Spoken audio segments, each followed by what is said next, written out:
Ooh, welcome to the PHNX Daily Bet Show, brought to you by the one and only DraftKings Sportsbook app, America's top-rated sportsbook app. Don't forget to hit that like button, subscribe wherever you get your podcast, and leave a 5-star review. I'm Shane Diefenbach, joined as always by Johnny Venerable and the analytics animal himself, Dalton Kates. How we doing, Dalton? Great. Happy to be on with you guys. Love it. Nothing like synthwave on a Wednesday afternoon, man. It just makes you feel special inside.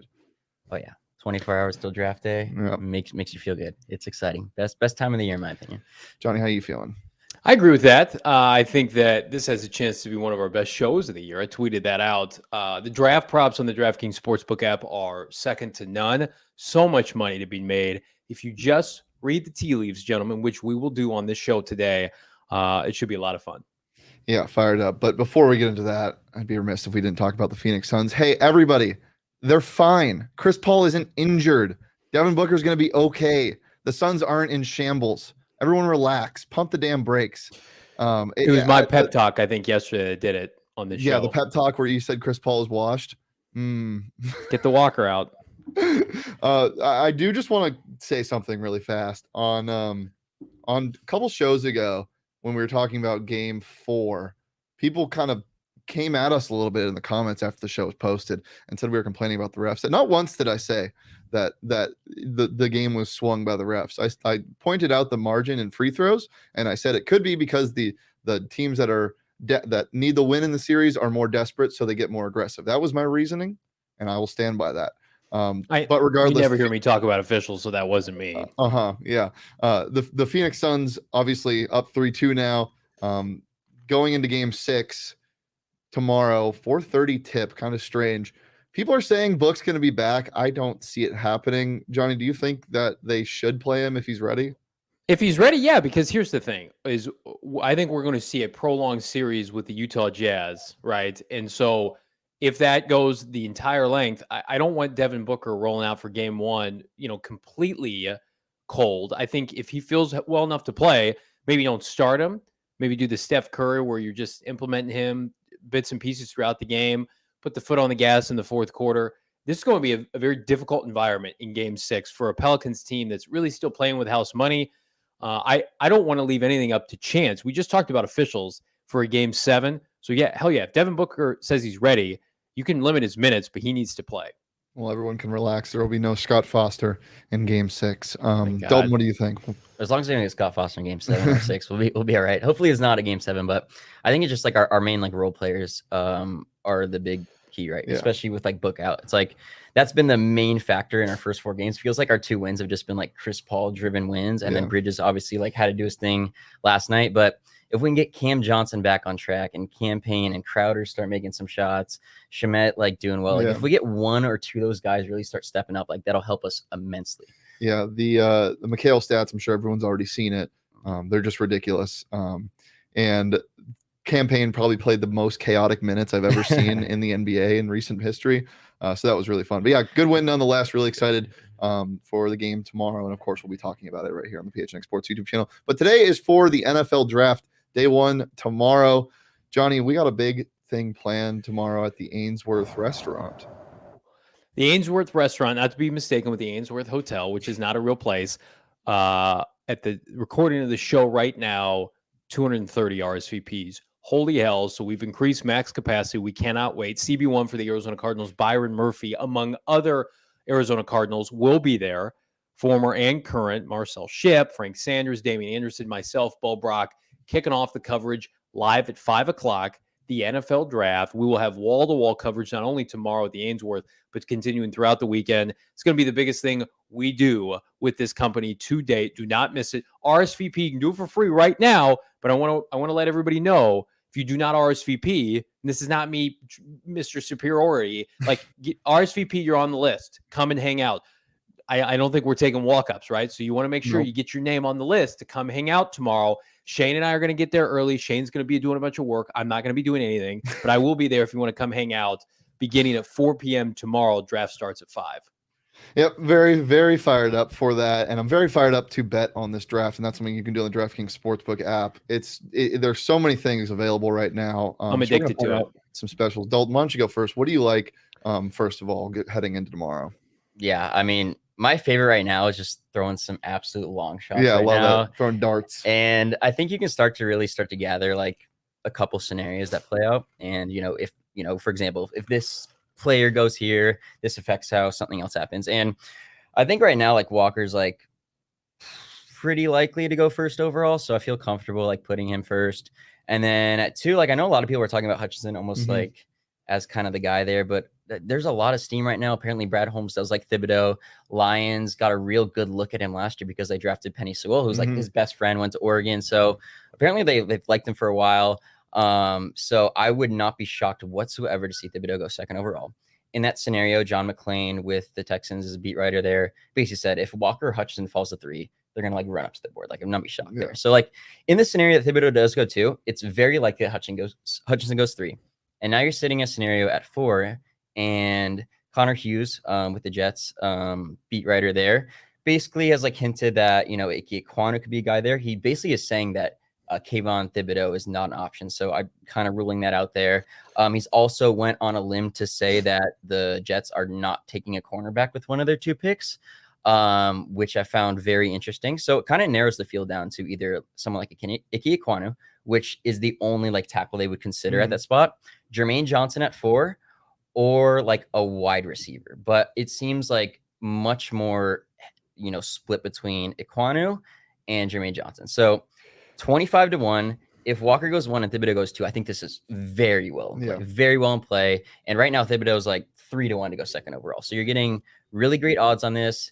And also, like I mentioned that, but Jermaine Johnson's also 40-1. So if you want to do that instead of Ekwonu at 25-1, you can do both of them. I've played both of them as well. So you get Jermaine Johnson at 40-1 for the 4th overall pick right there. In the scenario Thibodeau goes 2, I think that's one of those 2 might hit.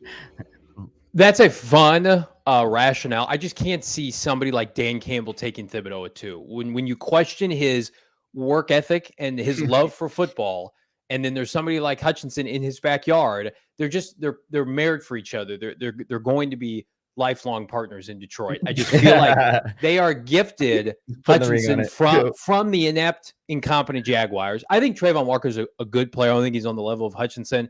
But Jags are going to jag. They're going to take Walker first overall. It's all but predetermined. They're going to take all of the 10 minutes.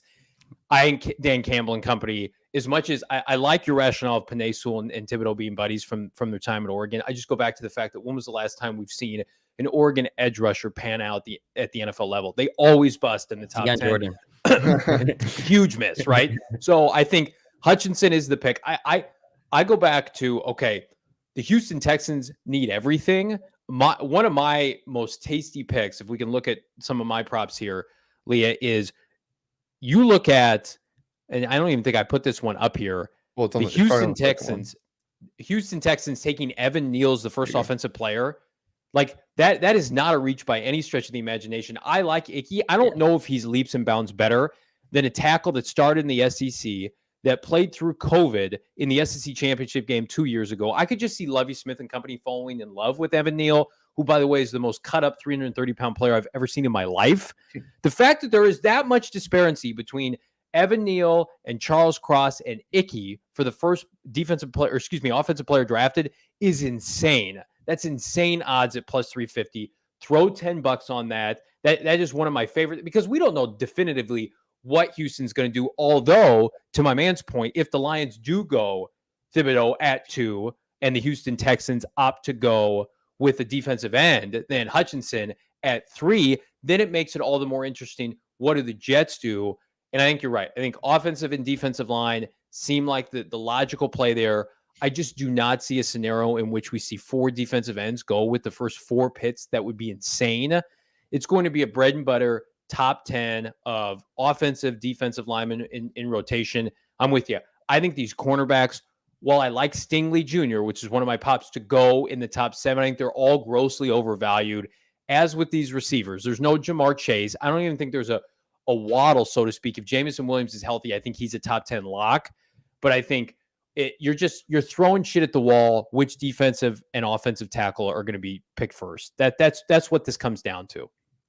Yeah. So before we get more into it, I did just want to let people know, DraftKings Sportsbook app not only has all of these props available, like updated Dalton was getting pissed earlier because he was looking. They kept changing because it's so damn fast. It's safe, it's secure, it's reliable. You can live bet whenever you want. And best of all, it just adds a little bit of oomph to the action that you're watching. New customers can bet just $5 on any NBA team to win their game in the playoffs. Get $150 in free bets instantly. You win no matter what. But if you're not a new member, that's okay. You can place the same game parlay each day with 3 or more legs and get up to $25 back if one of the legs doesn't hit. So yeah, combine multiple bets for a bigger payout, and it's risk-free. So download it today. Use that promo code PHNX when you sign up. Bet just $5 on any NBA team to win their game during the first round of the playoffs. Get $150 in free bets instantly. That's promo code PHNX this week at the DraftKings Sportsbook app, an official sports betting partner of the NBA. 21 plus, Arizona only. Gambling problem? Call 1-800-NEXT-STEP. New customers only. Eligibility restrictions apply. See DraftKings.com/sportsbook for more details. Okay, now it's my turn. Let's get. No, I haven't wrapped up my props yet. No, but we're going into circle. We've moved on. Okay. Yeah, we've moved on. Let's get to my first one. We talked about corners. I think that the Jets take a swing at Sauce at 4. I think it might be a best player available kind of thing. I could just see the Jets doing something like this, and if not, who knows what can happen. So I'm taking his under 5.5. Somebody might trade up. And Kyle Hamilton's the same thing for me. I think it's a best player available situation. I think if a couple teams in the 9 or 11 range see that he's there, they might say, I don't know what we need. If it's worth reaching for, let's go with best player available. And Kyle Hamilton was the guy that was talked about being the first overall pick earlier in the year, being a top 5 guy a couple months ago, and now it's 12.5. And then this is gross. Maturing is realizing that Desmond Ridder might not be as bad as I think he is. I hate Cincinnati quarterbacks. I hate Cincinnati as a school. But from what I'm hearing, Desmond Ridder has a lot of what I don't know how to describe. It's the gross high floor thing that they always go for. So I can see him being the second quarterback selected, see Kenny Pickett sliding, and getting plus 400 in that is juicy. So I'm taking that to the bank. So I'm hearing Desmond Ridder could be a potential trade back into the first round option for the Seattle Seahawks, not with the Arizona Cardinals, but they want that 5th-year option. I could definitely see that, assuming Malik Willis goes as the first quarterback. If people are souring on Kenny Pickett's tiny hands, right? If you're not buying Matt Corral or the kid from UNC to go until day 2, I don't think there's any, because with Desmond, you get the mobility with nobody else other than Malik, right? And I think the issues with his arm strength are overblown. If I'm a fan of the Steelers, I would much rather take a swing on Desmond Ridder than anybody other than Malik Willis. So I don't hate that at all. Yeah, no, I actually agree with that too. He's crushed like the interview process, and teams have been blown away by him. Like a lot of teams do have first round grades on him. So I wouldn't be shocked. Like there's teams like the Titans too that have done a lot of work on quarterbacks, especially let's say like Willis goes first quarterback and the Steelers are sitting there at 20. Like they've done a lot of work too. Like they could easily go Ridder. I think Pickett really has a very few scenarios in which he goes early. I think the Panthers, the Saints. Kenny Pickett to the Saints is the most Saints move I've ever heard. Right. But it's like outside of that, like you can really make cases for why Pickett could fall like even into the 20s too. And in that scenario, like you're getting plus 400 for Ridder. I kind of actually like that, to be honest. Yeah. The other thing with Malik is, I'm hearing trading up for Malik. I know, Johnny, you have a prop on this. What do you think about that? I don't think he goes in the top 10. So if somebody's trading up, I think it's a New Orleans with their multiple picks, not necessarily with both of their firsts. We know that this is definitive that the Steelers and Mike Tomlin are infatuated with Malik Willis. Dating back to their time, they spent so much time together at the combine. That is the one scenario if we see Pittsburgh trade up, even to have him sit behind Mitch Trubisky for a year. If I'm a Steeler fan, that's best case scenario, because if you take Kenny Pickett wherever they're picking 18, 19, that's just a terrible. I don't care if he's a hometown kid or not. I feel like there are teams in the early teens that would like to trade back, most notably Houston at 13, who got that pick from Cleveland. They want to acquire more assets. Baltimore historically always loves to trade down. They're picking 14. Who knows with the Commandos, the Jets at pick 10. I could also see if San Francisco gets pick 10 for Deebo Samuel, I could see Kyle Shanahan company not wanting to lock themselves into pick 10 alone, because if they don't get those 2 picks in the 30s, let's just say they get pick 10 for Deebo, they will be looking to trade down for more assets. I think that's a prime place for Pittsburgh to come up out of conference and take Malik Willis. Malik's sweet spot to me, even though I've got the over under, what is it, about 12.5, just because I don't love the player to go that early. I still think, Vegas has it. That's the sweet spot, 13.5. I'm going to go on the overside with a Baltimore, maybe with a Philadelphia, New Orleans. That starts the trajectory of the snowball effect with Malik Willis. Dalton, I know you had a couple more as well. You want to talk about those now? Let's see. We have 2 or 3 more. Yeah, 2 more. Yeah. So one of my favorite ones right now is Drake London to be drafted before Kyle Hamilton. So there's a lot of talk that, a team like the Falcons does like him. And if you look at that, like 8 or like even, I would say even potentially start at 7 with the Giants. Giants do have a wide receiver needed. I don't think it's being talked about enough. They could easily take a wide receiver. Falcons number 1 wide receiver right now is like Zacchaeus or whatever it is. It's really bad. And then I think 9, not that Seattle would take a wide receiver, but I think it's a prime trade up spot for a wide receiver because they do have a history of trading back. Seattle said this morning that they're getting a bunch of calls for trading back. Especially because the Jets have like almost like made it known. You listen to all their beat writers, everyone who's plugged in.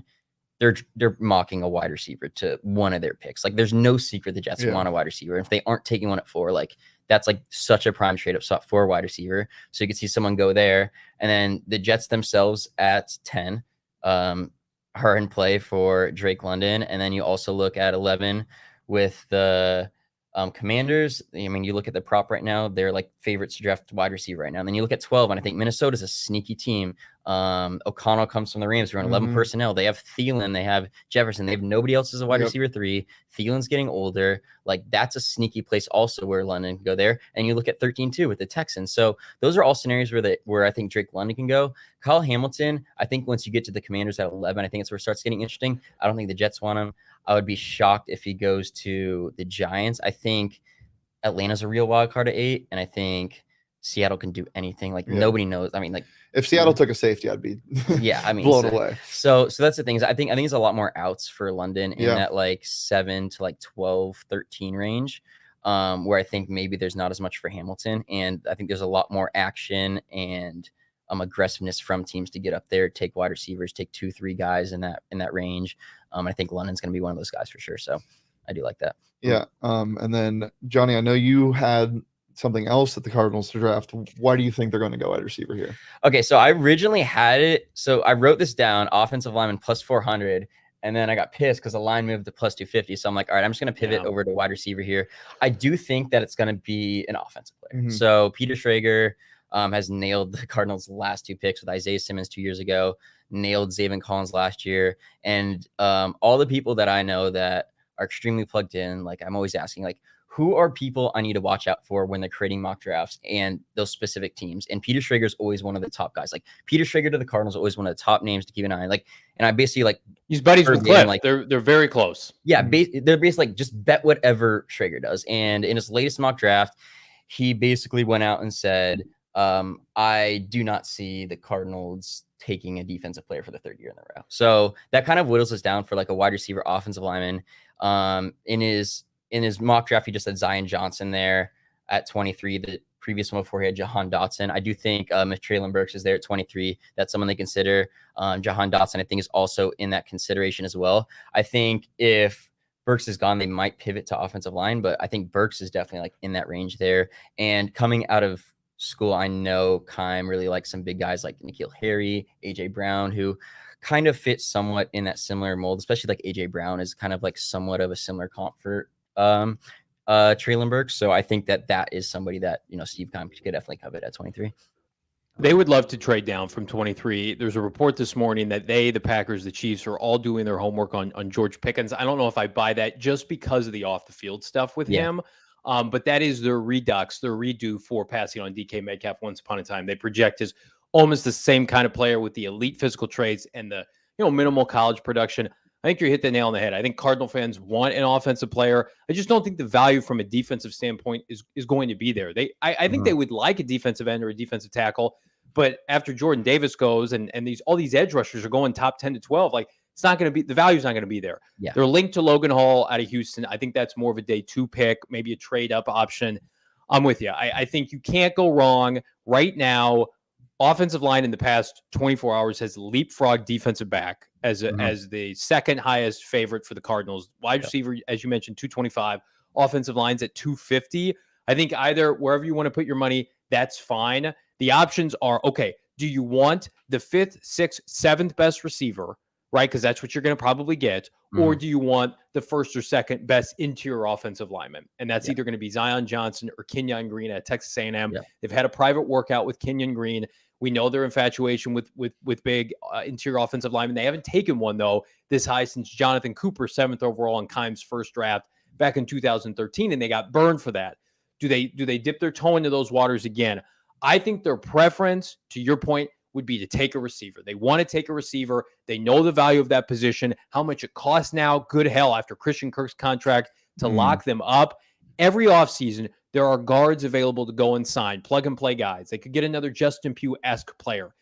The issue is, every mock draft that I'm seeing now, it's whittled down to the point where unless they love Johan Dotson, who can play outside, that's what he played at Penn State, they're going to have to talk themselves into a 5th or a 6th receiver. I would take a receiver. I would take Burks or Dotson or whomever, but I could see them saying themselves, looking at their board and saying, shit, Zion Johnson is just a much better player than Johan Dotson, even though he plays a position that is much more valuable, that being Dotson. So I would put the money on O-line right now, but I mean, it's everybody's preference. Cardinal fans want a wideout. This year, we could see a 7 or 8 go in the first round alone. So 23 is a long time. But here's what you have to remember, and I'll end on this. If they don't take one at 23, you're getting scraps at 55. You could get a guard at 55, right? You could take one of the Georgia kids, interior offensive lineman at 55. You don't take a receiver at 23, you're done. You're not getting anybody of note. You're getting a developmental player that's really not going to make an impact next year. That's what's going to happen. So you mentioned that you can't miss out on wide receivers in the first round. The over-under right now on DraftKings is, I think, 6.5 receivers to be taken in the first round. What are you doing with that? I got it at 5.5, and I think 6.5 is a pretty good line to where it's tough. Where I think Dotson is probably the 6th guy in there, and then if you're making a case for a 7th, are you talking about Christian Watson? George Pickens now becomes tougher because of the off-the-field concerns. Sky Moore maybe sneaks in there. So I don't know. It's a little tough for me to kind of pinpoint that 7th guy and who it's going to be, but I think 6 comfortably feels right. Yeah. And I would take the over. Look at the teams that have multiple first-round picks. The Packers, Kansas City, Philadelphia, all needing receivers. Remember, Philadelphia tried to trade for Calvin Ridley earlier this offseason. Weren't able to do the trade, right? It's a unique year where, number one, the receiver position, it has never been more valuable. It's one of the deepest positions in this draft for high-end talent. And there's so many question marks. We're going to see so much disparity between pick 20 and pick 40 because evals are going to be all over the place. I think for a lot of organizations, it's just easier to say, let's just take a receiver here. They've never translated better to the NFL level. I would not. Defensive backs to me have kind of fallen in terms of value by the wayside because you can't touch anybody now with the rule changes. So I'm tempted to say there could be 7 first-round receivers and it take up almost a third of the draft. Dalton, I know you have a prop on Dotson. Why don't we get to his third slide here? Yeah, so I like Jahan Dotson under 30.5 right now. Absolutely. Again, so you think he's that 6th guy? Yeah, I think pretty comfortably he's a 6th guy. And the market right now has it was at minus 350, over 5.5 wide receivers a couple days ago before they moved it. And a reason I really like that is, as Johnny mentioned, the teams ahead of that pick. So you got 2 Packers picks, you got 2 Chiefs picks, you got a Cardinals pick, you got Eagles. I mean, even I'm not sure that the Patriots do, but they're also in the running too. I think the Titans are also a sneaky team. The Bucks also apparently have interest. There are so many ways, and it seems like the top 4 guys, which would be Olave, Jameson, London, and Wilson, are all probably going to be gone by 17. So that leaves Burks, which seems like a pretty sure thing, and then who's that other guy? Again, with all these 3 wide receivers I mentioned, that Watson, Moore, Pickens, it's really hard to say which one of those guys. They seem borderline. Dotson feels the most locked in out of those guys. I think this is a great line right now to bet. I think it should be probably closer to 26.5, 25.5. And I think his line's going to continue to move down in the next 24 hours, be closer to the draft. I think this line is pretty bad, to be honest. He's an incredibly safe player for an organization to take and look at. This is an Emmanuel Sanders kind of player where, maybe he's not making Pro Bowls every year, but we're going to get 800 to 1,200 yards consistently, high character. He's an outside receiver too at 5'10 and a half. He played most of his snaps outside. That's what teams look for. That's why Treylon Burks, who we love as a physical specimen, he projects inside. There are concerns like, could he fall out of the first round? I would take him, but Dotson seems like the safer pick. Yeah. Also, one more thing too is Penn State guys have done pretty well in the NFL. You look at Chris Godwin, Allen Robinson, KJ Hamler was like a mid-second round pick, and people thought he was not going to be picked that high. Obviously, he has injuries and whatnot. And then you look at some of the running backs there, their skill positions: Miles Sanders, Saquon Barkley, Matt Gesicki, Pat Freiermuth. Like basically all those guys have had production in the NFL. So it's one of those schools where NFL teams value like that type of stuff. They care about like, okay, well, like they're getting these players ready for the NFL. And basically all these guys have produced in the NFL in some capacity. So like I feel like they can kind of talk themselves into like the safety net of someone like Jahan Dotson because of that. So you also had Stingley going 5. Yes. Would that be to the Giants, or does somebody trade up? The Giants. So we know, like, I would be shocked if the Giants don't leave the draft with like Sauce Gardner or Stingley. That's what I'm thinking. It seems like that's a key position they want to attack. They come from Buffalo, where they saw Tre'Davious White and how he's able to help transform that defense. And in Wink Martingale's system, like you need a quarterback that can really help things out of it. I think they like Sauce Gardner, but the thing is, like, there's so many different scenarios at play in which chaos can happen. Like we project something to happen, but there's a reason why the best mock draft ever has only gotten like half the picks correct. And that was last year in a draft in which we kind of had an idea what was going to happen. This draft could go off the wall. So I think taking long shots like that, where we know A, there's a positional need, and B, this guy is going somewhat in that range at 20-1. Like I'm okay with that. Like you just need to win like 5% of the time, and you're making money on that. So there's a lot of scenarios in which Stingley does fall. I think he's certainly at like in the conversation right now for 3 overall to the Texans. But again, Thibodeau goes 2, like that pushes him down. And if the Giants do prefer Stingley to Sauce, like you go ahead and take him there. And maybe if the Texans take a cornerback like Sauce Gardner, and 6, the Panthers are prime trade out spot because they don't have a second. They don't have a 3rd round pick. Scott Federer last year traded out 4 times. So you don't want to risk somebody trading up to 6 when you have Minnesota that needs a cornerback, potentially Seattle. That you got the Chargers are in desperate need of a cornerback, and apparently you're trying to get aggressive for somebody. So you don't even want to risk that. You could just take him at 5 there and just feel comfortable like there. Plus, I feel like what you mentioned earlier with Icky, I don't think you really have to worry. I mean, the Jets definitely could take one of them, but to me, it's like everything with Mekhi Becton and that whole weird situation on their line. Like I just see them taking a lineman at 4, and then they have 10, and that leads me into my last prop, Jameson Williams. I think that's where he falls. Let's go. I think he gets in the top 10. Johnny, I'm sorry, I know you're really high on him.